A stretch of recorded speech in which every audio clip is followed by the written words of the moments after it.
so the worth of it is that it shows you beyond a shadow of a doubt that the world is made of magic. That's what the world is made of.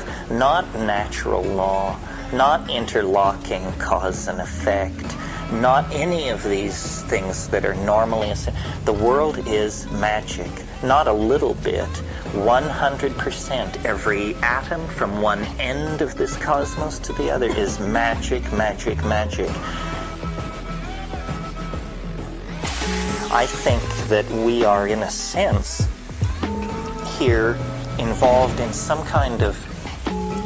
I don't want to lay this trip on too heavy, but in a sense we're involved in a little cosmic drama here. Fate has chosen you to hear about this. If you've never heard of it before, you're hearing about it now. Now, you don't have to do anything with the fact that you're hearing about it, but you have been told at this point.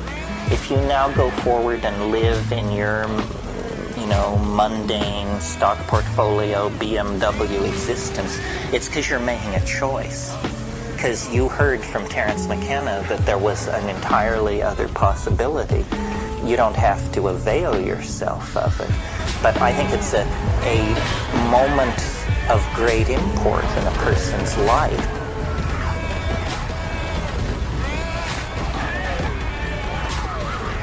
You would think that we have 15,000 years of poetry, painting, song, story. How come there's no tradition of this? How come our folkways and our art and our drama are so utterly empty of an awareness of this? This is, to my mind, actually probably the central fact of being, or at least it's as important as sexuality.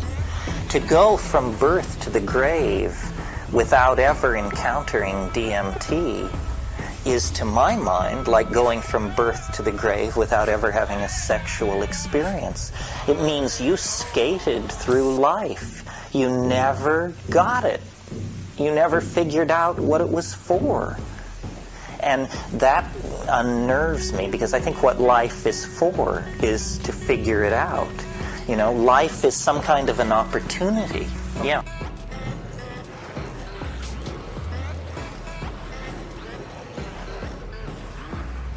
You all know that octopi change color. This is well understood.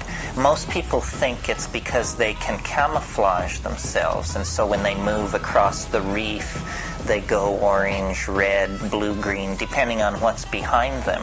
This is not what is happening with octopi color changes.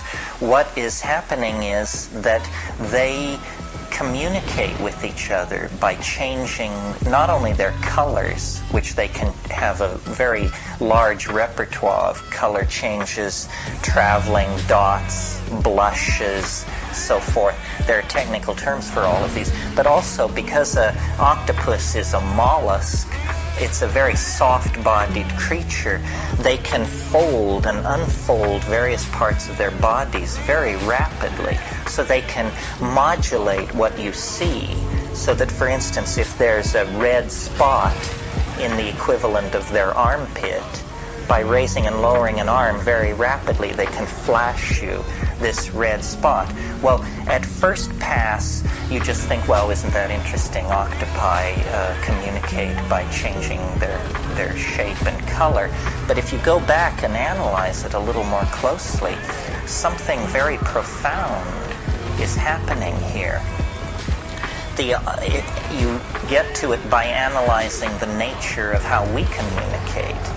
We communicate with small mouth noises. And we are physiologically set up to produce small mouth noises. The average human being can talk for a couple of hours without showing much sign of fatigue. Those of us who train hard can do it endlessly.